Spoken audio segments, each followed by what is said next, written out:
This is Breaking News Today with WDW News Today. I'm Tom Corliss of WDWNT.com. Please like this video, subscribe, and hit the notifications bell to make sure you never miss the latest from the Disney theme parks all around the world. But here now is our breaking news for June 3rd, 2025.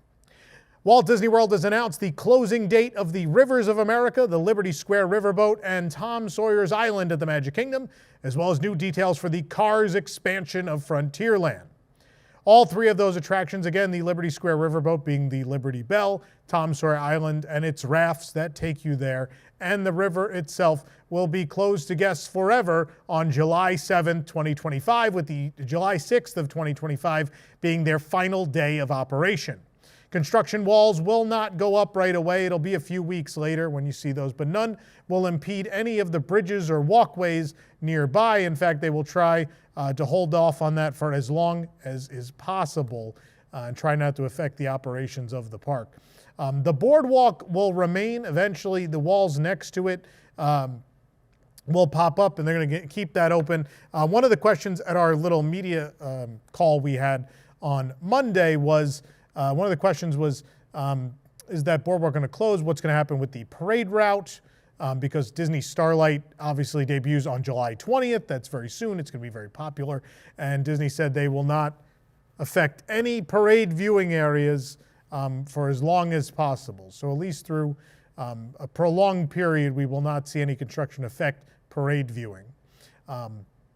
Another question was asked is what's going to happen with the Liberty Square Riverboat.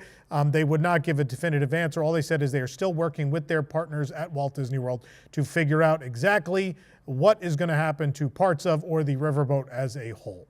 Now, I'm going to editorialize for a second and tell you, do not expect the riverboat as a whole to go anywhere. If that happens, I would be very excited. I'd be very excited if they announced we're sending the riverboat somewhere. You'll get to see the whole thing at this place. That'd be great.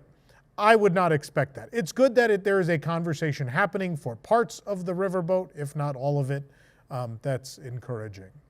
Meanwhile, the Walt Disney World Railroad will not close at all at any point for any of this expansion, but it will be entering shuttle mode with the Frontierland station closed as of July 7th. In order to help with, some guests may not want to ride the train backwards while forward facing. While facing the front of the train, and so they're going to reorient a number of benches. So I believe they're going to go half and half. Maybe it won't be that number, but either way, they're going to turn a number of the benches on the train around, and that way, if you do want to ride facing forward going down the track, even if the engine is behind you, you will be able to do that. This is not the first time this has happened, folks. Way back when I was a wee lad, in the late 1980s. This happened so that they could build Mickey's Birthday Land and Mickey's Birthday Land Station, which eventually became Starland, which became Mickey's Toontown Fair, which today is Storybook Circus in Fantasyland. Yes, I am very, very, very old. All this is related to the Cars expansion. I know some people get mad when you say expansion. The Cars reimagining of Frontierland that will be happening. But we finally know those closing dates. Now, we got to have a meeting, a Zoom meeting, a number of the media and myself and those at WDI who are working, Walt Disney Imagineering, who are working on this project. So we were allowed to see the PowerPoint presentation that they show to new hires or those being moved over to this project. And then also some things that those people don't even get to see or that no one has seen to this point. So I want to talk about, while we have this moment, I'd like to talk about what they told us as to why. I know a number of people are like, why is Cars in Frontierland? How are they going to make this work? Well, they spent a whole lot of time talking to us about that, so I'm going to share with you what we learned. So one of the slides laid out the creative guidelines of this project, what they hope to achieve. Number one was new Frontierland attractions, which we are getting two of with Cars. Two is a new adventure in the world of Cars. So an original story to fit into Frontierland. We're not going to Radiator Springs. We are leaving Radiator Springs behind and going to the frontier to tell a completely new story. Goal 3, family thrill attraction, which is that off-road rally we've talked about a lot, and the family fun attraction, which Disney continues to promise they will talk about more at a later date. They are really avoiding that attraction. It was barely mentioned last year at D23 when this was announced. And now it's not even pictured on anything. So the fun map, which we're going to show you today, which is the new exciting thing, doesn't show the attraction. It shows the building that you'll queue in for it. It shows an area where the ride would go, and it's just not there. I don't know. Now, the old concept art we saw last year, it did look like it was just a new version of Mater's Junkyard Jamboree. Maybe that was just a placeholder. Maybe there's something more interesting coming. We don't know. We'll have to wait and find out. And then the last part was excitement and humor of the world of Cars. That humor coming from not only the characters like Mater, but also from guests seeing the world, their world through the carified lens. Now, as far as Frontierland storytelling, to explain how this fits in, now, Disneyland Park in Anaheim, California, and Disneyland Paris in Paris, those Frontierlands lean into the Old West. They are very much themed to a singular town in the Old West. We have Thunder Mesa in the case of Disneyland Paris, which is the best Frontierland in the world. There is no doubt. And then Disneyland, which is a small frontier town once again. Walt Disney World's does not follow that theme. According officially to WDI, the area around the river right now is much more nuanced and varied. So we begin, if we go from left to right looking south at the Magic Kingdom, along that bottom edge of the river, you start at the Haunted Mansion, and so this includes a little bit of Liberty Square. You include the Haunted Mansion. The Haunted Mansion takes place in upstate New York. That is a mansion along the Hudson River Valley. You then move on to Liberty Square proper, which is colonial America. The Diamond Horseshoe represents the Midwest and specifically St. Louis. You then have the North Woods, in which the country bears populate. Then there is the Southwest States, which is the Pecos Bill area as you move down that way. You then reach New Orleans, which is Tiana's Bayou Adventure, and finally the West and Arizona, which would be Big Thunder Mountain. The storytelling isn't the setting, is what WDI has said. They compared similar to how they bent Avatar towards Animal Kingdom. When Avatar was announced in 2011, I was already doing this, by the way, because again, I'm very old. When Avatar was announced, very similar to this Cars announcement, I remember we all were like, how are they, and myself included. I'm not excluding myself. I did not know more than anybody else. We all were like, how on earth is that going to make sense in Animal Kingdom, a park about animals? You're going to have a space planet with blue people. How are they going to make this work? I don't know if anyone's going to argue, but they made it work. Now, in a similar way, they are going to bend the Cars storytelling to Frontierland. The current theme of Frontierland, this is official, is about chasing your dreams in the American wilderness and writing your own folktale. Some examples of that, the Country Bears. The Country Bears are trying to make it big in the human world with an audience. They're trying to become big stars. They're writing their own folktale. Big Thunder Mountain Railroad, these folks traveled west in hopes of finding gold, and again, creating their own legend. And Tiana's Bayou Adventure, the same. She went into the American wilderness to achieve her dreams and create her own folktale in that attraction. So what would Cars do that fits that theme? An off-road rally race. Characters are off the beaten path trying to achieve glory, and the fastest lap in the West, which is something you'll hear in the attraction, that rally race when it does open. Now, as for this, I just talked about all the locales that you cover from east to west along the front of that river today. So Imagineering looked for what is a setting that is missing from the American frontier, the American wilderness, and the Rocky Mountains specifically came to mind of Tennessee.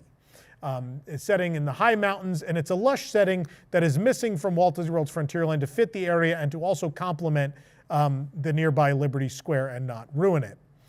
They will focus on national parks architecture and Disney animated wilderness since this is Magic Kingdom. So again, a lot of the architecture will look like things from our national parks, but also some of those classic Disney animated cartoons that show wilderness exploration, whether that's Mickey with his camper going on vacation, hiking, whatever. Because this is Magic Kingdom, there will be some cartoony elements to that. Along those lines, there is park inspiration for this project. Camp Woodchuck at Tokyo Disneyland, of which I know there are some Imagineers on this project that led that project. Camp Woodchuck is an amazing example of fitting the Disney characters into the Frontierland setting. They did a magnificent job. If you've never been, it has no attraction. It is essentially an indoor seating area for a counter service restaurant and some meet and greets. And very often when people go to Tokyo Disneyland, they're blown away by the amount of money and detail and the time that was spent on that area. Of course, other inspirations would be the Nature's Wonderland attraction that used to exist at Disneyland and the Grizzly Peak area at Disney California Adventure with a lot of flowing water and quote-unquote natural beauty. The Imagineers did take, a majority of them on the project took a research trip to Rocky Mountain National Park to get inspiration. Throughout the project, you'll see parkitecture, that national parks architecture meeting carkitecture, which is the Cars world, its version of architecture that ties in pieces of automobiles. So you'll see a lot of that. If there is a log cabin in the project, you'll see that the paths on the side or the drive-up areas on the side of it might have a little bit of a wider entry, so a car would fit in it. The windows might be a little lower, so a car would be able to reach it, etc. There's this lodge. We've seen this lodge in the previous concept art. We're seeing it again now in the fun map. Let's show the full fun map if we haven't already. Take a look at that. That lodge will be the main queue for the rally race ride, but also along the way there will be a ranger room. That ranger room will have an audio animatronic and a pre-show, which we'll talk about in a few moments. The setting for this entire area of Frontierland is going to be Piston Peak National Park. If that sounds familiar, it's because you've probably seen the film Planes, Fire, and Rescue that takes place in the Cars universe. That being said, there will be nothing directly from that film. There is some inspiration, the name will be used, but really everything else they're doing here will be totally original. There will be a geyser area that connects to the Big Thunder Mountain area. So the walkway from Big Thunder around into the Cars area will have these rainbow pools and geysers. You'll get to walk through those. You've seen them from above at Big Thunder. At the exit, you get to walk above them on a boardwalk. But now you're actually going to get to walk through those, and that'll act as the transition into Cars. And as you progress into the Cars world, you'll notice the geysers transform a little bit. They'll have maybe a rim of the pool looks like the edge of a tire, the threads on a tire, things like that. Now, one thing to point out in this fun map, there is a lot of water. They clearly heard everyone loud. They heard us loud and clear about what this needed to be if it was going to replace the rivers of America. There is clearly essentially a river there. They picked the Rocky Mountains because water is an essential part of the landscape. In fact, there are also several new bodies of water as part of this. You'll see them in the fun map. Again, the fun map is not to scale. It's a cartoonized representation of what will eventually be built. You'll also notice there that clearly when you walk from Big Thunder to the Cars area, then you walk from the Cars area out towards Liberty Square and the Haunted Mansion and what was the Liberty Bell loading dock. Those will still be there. You'll now be able to walk around that back edge, which I assume will be important to villains. I assume the reason this is so important is we have to connect out to the villains' land, which will be out beyond the train berm. So that day will come. Villains, obviously a later phase than Cars. We're now really gearing up for Cars. We're going to get construction started. Villains seems to be the thing that is it's further off. Now, they spent a fair amount of our call, several minutes, talking about how conscious they are of Sightlines. This is an incredible conversation to have right now because we've been doing our honest reviews of Epic Universe, and in the very early stages, before I even had gone to the park, people were trying to say Sightlines didn't matter. I said that they should, and then people on the internet, including journalists, made fun of me for that, which is psychotic, by the way. What's funny enough is I opened up the Disneyland 70th Anniversary book, which I highly, highly recommend as a Disney Parks fan. I'm only like a quarter of the way through the book. But one of the earliest quotes from Walt is something to the effect of that everything matters, that all the little things that no one would ever spend the time or money on are things we are going to be concerned with in creating Disneyland. That is at the beginning of the art form. That is before 1955. That is already being said by Walt Disney, who is the creator of said art form. And if you want to tell me that Universal is not the same art form, a movie studio that is now creating the worlds from the movies for people to walk through, you're going to tell me that's not the same thing as Disneyland, and the things that matter at Disneyland don't matter at Universal in 2025? You are very clearly wrong. That's not me getting on a soapbox. That's not me talking down to you. That is using factual evidence to tell you that these things do matter. And I am overjoyed to hear that Walt Disney Imagineering and Walt Disney World agree that these things matter. And they are very conscious of the Sightlines. So you know in that concept art, the original concept art, you have those piston-shaped peaks. That's why it's called Piston Peak National Park. Those are going to be completely hidden from the hub and Liberty Square. Now, they showed us a virtual walkthrough, which unfortunately, I don't know why, they chose not to release to the public. But we got to virtually walk through that back path. So we went up Liberty Square and around, and you could see on the Liberty Square side, they have this beautiful rock work with waterfalls flowing. They made an important analogy. So Tokyo Disney Sea, there are a number of the ports in the park you can see Mount Prometheus from. Mount Prometheus is that giant volcano in the middle of the park. And with that giant volcano in the middle of the park, it was inevitable there'd be some ports you'd have to see it from. Now, Cape Cod is not known for its volcanoes. So on the Cape Cod side of Mount Prometheus, they decided to have these rolling green hills so that it would look more natural in the Cape Cod setting. That is how they equated this. They said this is of a similar mindset where the Liberty Square side will look quite different from what's beyond when you enter Piston Peak National Park. There's also a big waterfall feature that will face Liberty Square out that way too. They also said Big Thunder Mountain, the views from that side will be obscured as well. You will not see anything you're not supposed to see from the hub, nor Liberty Square, nor other parts of Frontierland. They're also aware of sound. Obviously, this is a race attraction. Cars make noise. And they are going to mitigate sound via the pitch of the trail, landscape buffers, audio mix, etc. Make the ride louder where they want you to be invited in by the car racing noises, and make it quiet where you want to enjoy, colonial America or another part of the Old West that race cars would not make sense in. Some other fun details we learned about the attraction. They really focused on the placement of cars in Frontierland, but we had a couple of details. The old tankful geyser, you can see this in the fun map as well, will erupt throughout the day. Guests will actually race around that while on the ride, but it's also visible from off the ride. Now earlier I talked about a pre-show. We are getting a new original character. Ranger J. Autobahn, that's A-U-T-O-B-A-H-N, Woodlore, which is based on Ranger Woodlore, a cartoon character from those early Disney cartoons, the Humphrey cartoons specifically, Humphrey the Bear. So here's the new character. You see him on the fun map. There he is. He's very cute. He will be an audio animatronic in the pre-show at the Ranger Station. He will be telling the history of Piston Peak and its lore and why we are there racing on that day specifically. Apparently there's a reason in story that we have been invited there on that day. So this is everything we know. Now, I understand the Magic Kingdom is over 50 years old. There is a lot of history to the river. In fact, when, another part of that Disneyland book, bring that up, it's good historical context.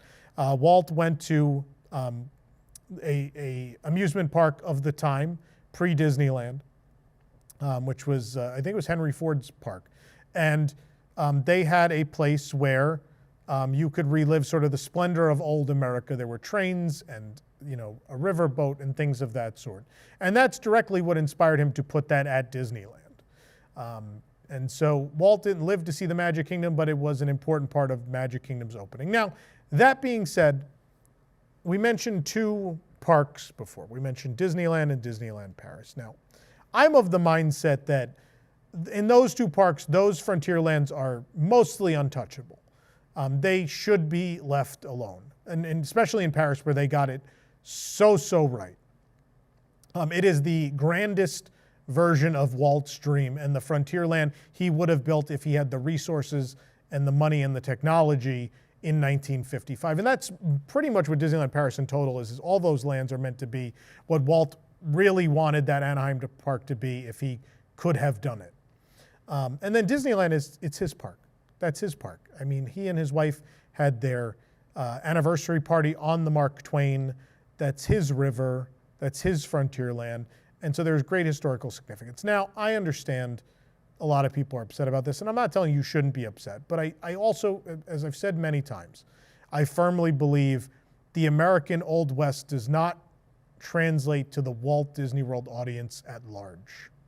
I'm not saying there's no one that goes to Magic Kingdom that finds great joy in these things. I am sure there are many guests that find great joy in these things, but I also think there are a lot of guests who do not use this real estate. And this real estate, I know we have the blessing of size, but this real estate is kind of in the way, on the way to other things. Now, there were other former Imagineers that pitched plans that very nicely laid the Cars attraction within, a river that had a riverboat and all of those things. And I understand that. Now, it looks like we are keeping the natural splendor of this area, as natural as it is, with a number of water features and faux rockwork, which is, essentially what's along the river today. Big Thunder Mountain, I hate to tell you folks, it's not real rockwork.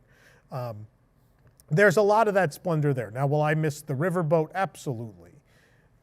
Do I think there is a need to move on and build things? It's so different. The Country Bears are these indelible characters that I truly believed could continually be updated to be made relevant.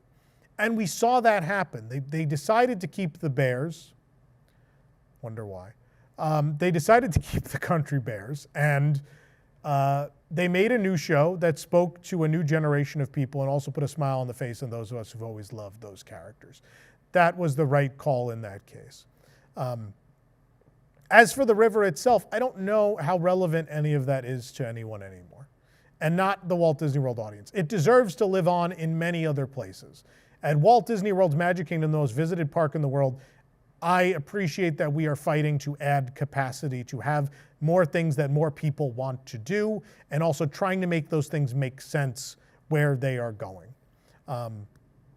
A Frontierland that is not a celebration of the Old West, but is a celebration of the American frontier, the journey, the adventure beyond the original 13 colonies, I think works really well. And it's true. I had never really thought about how much we change geography in the course of Frontierland. Obviously, when Tiana opened, I understand that jump, but we jump across 75% of America in that land. And so I think a collection of stories of people in America, charting their own course, creating their own adventure, their own folk tale out in the American frontier works really well. Now, I know they're Cars. I understand that. But equating that to Disney characters, that's the age we live in. Since the early 2000s, and even really into the 90s, I didn't realize how much this had started in the 90s. But according to the Imagineers we've had for events who have presented, really in the 90s, they started pushing to have IP in everything. I would really like, at some point, Walt Disney World to tell more original stories. That's not the phase we're in right now, and that makes me very sad. I hope someday there will be room for more original storytelling once again. And there's little moments we get like the Beacon Barrel, but not full-blown attractions or lands. Maybe someday. Times change. But the current trend is this. People want to be immersed in the stories they love. And I think taking that, and I think not building Radiator Springs in the middle of Frontierland is a good thing. I like this idea of doing something original and different and making Frontierland relevant to a new generation. Some things have to stay. The Country Bears are such a part of the fiber of Walt Disney World. They are original to that park. They are the last ones standing in America, where they were born and bred. And so I think they have to remain a part of Walt Disney World. But Tom Sawyer Island, and the same for Disneyland, where Tom Sawyer Island and the Riverboat and all of those things that Walt envisioned, they were born there, they live there, and they should live there forever.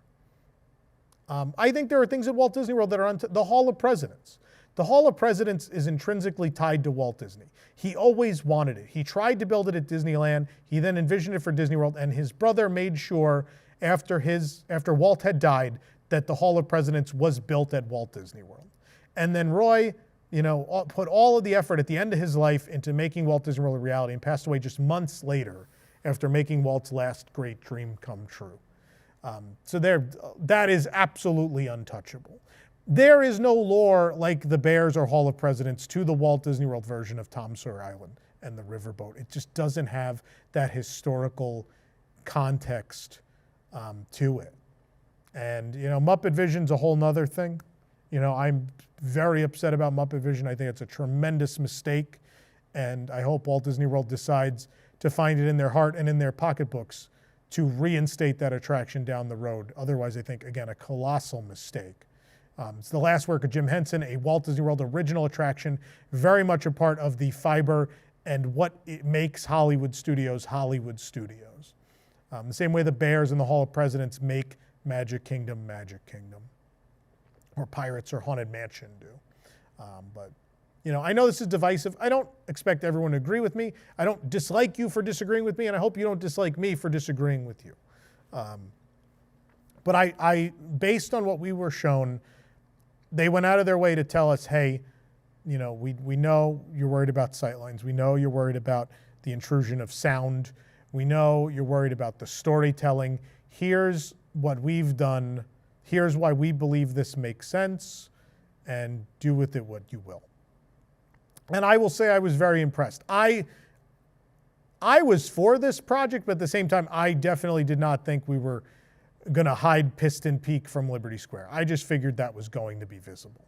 But the fact that it's not going to be, a lot of care. And look, I'm not saying from blue sky that was always the intent, but I think the Disney World of right now and the Disney parks of right now, I think they have a lot of ideas of what they would like to do. And they put those ideas out in front of the world, and then we digest them, and we very often let them know exactly how we feel about them. And I think they have heard how a lot of us have felt about this project, that we were worried about the loss of the natural splendor of the fake river, and so we should have more fake rivers and more fake rockwork, and keep that feel and that splendor of the park in the theme park alive in this next project. Keep the integrity of the theme in these other areas by not intruding in the sightlines. They heard people loud and clear, and they've done what they can while still moving forward with the project they believe is in the best interest of the most of their guests. Now, all of this screams to me more love and care than whatever's happening at Monsters, Inc. Monsters, Inc., we are closing Muppet Vision, and we still refuse to even say what is replacing Muppet Vision. They will only tell us a theater attraction is going in that space. They won't even show us anything of any sort before closing Muppet Vision. But here we are a month before the rivers go away, and they have gone out of their way to really present, okay, we've heard your complaints about this project. We want you to know we're doing this, this, and this. And hopefully you like that. Hopefully this is a good middle ground for everybody. Now, it may not be. You may not agree. But in the case of Muppets, I think it's silly that we don't know what's replacing it. We actually don't know. We just know Monstropolis as a whole is going there.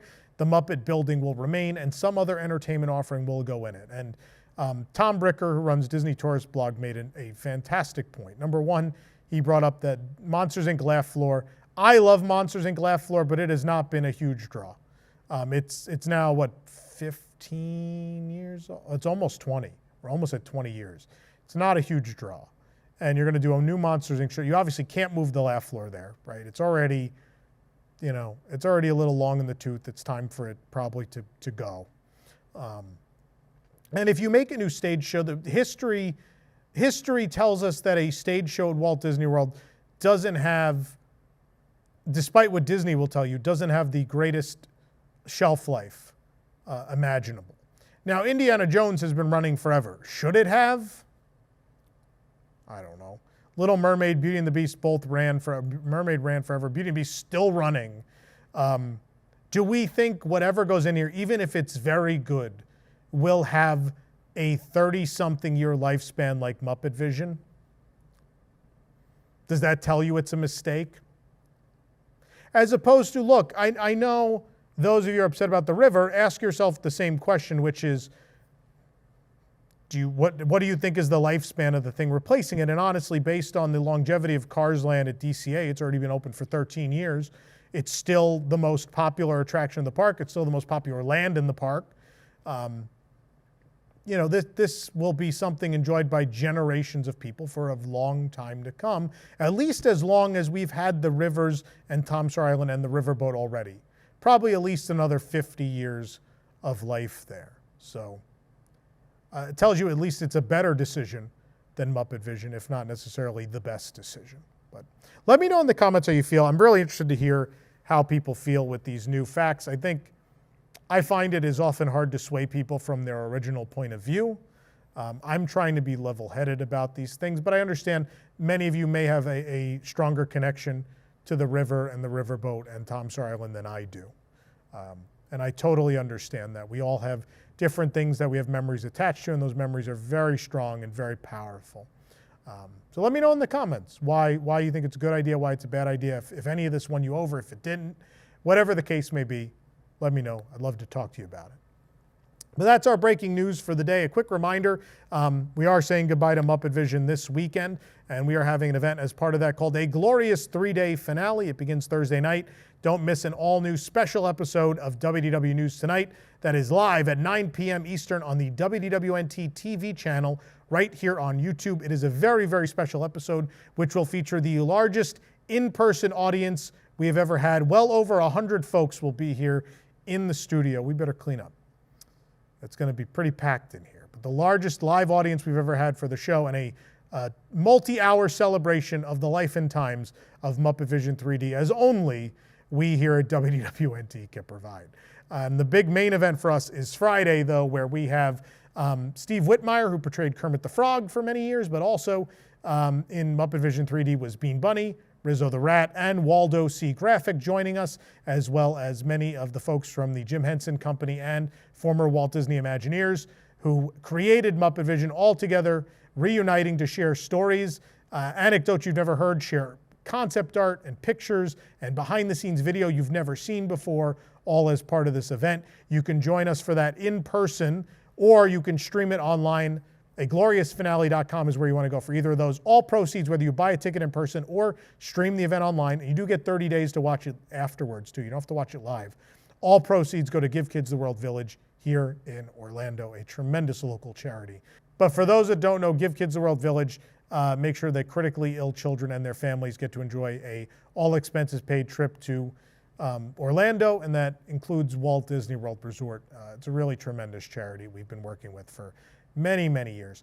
Also, as part of the events on Friday, there is a signing event and meet and greet. You get to meet Steve. You get to meet all these other folks who helped make Muppet Vision happen. That is Friday evening.